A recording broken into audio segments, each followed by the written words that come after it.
French fry ঘরে অনেকবার বানিয়েছি, কিন্তু পারফেক্ট একবারও করতে পারিনি।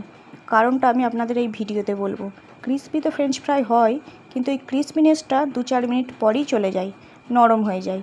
তো এর কারণটাও আমি আজকে বলবো। তো প্রথমেই আমি এখানে নিয়েছি একটা আলুটাকে খুব ভালো করে ছিলে এইবার ধুয়ে নেওয়ার পর এইভাবে ফ্রেঞ্চ ফ্রাইজের আমি যেরকম শেপ হয় সেরকম শেপ দিয়ে নেব। ফ্রেঞ্চ ফ্রাই ক্রিসপি হওয়ার পর নরম হয়ে যাওয়ার আসল কারণ হলো এগুলো এই নর্মাল আলু দিয়ে হয় না। যে আলুটা স্টার্চ কম সেই আলু দিয়েই ফ্রেঞ্চ ফ্রাই কিন্তু রেস্টুরেন্টে তৈরি হয়ে থাকে।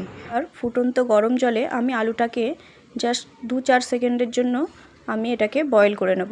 বয়েল বলতে হালকা জাস্ট ফুটে উঠলে আমি নামিয়ে নেব। এবার ওটাকে শুকনো তাওয়ালে মুছে খুব ভালো করে শুকনো করে তার মধ্যে কর্নফ্লাওয়ার ভালোভাবে মাখিয়ে নেব। এবার এটাকে গরম তেলের মধ্যে আমি প্রথমে ফ্রাই করে নেব। এটা কিন্তু দুবার ফ্রাই হবে। প্রথমে হাফ ফ্রাই করে আমি তুলে নেব, তারপর এটা পুরোপুরি ঠান্ডা করে আবার একবার দ্বিতীয়বার হাই হিটে এটা কিন্তু ফ্রাই করে নেব।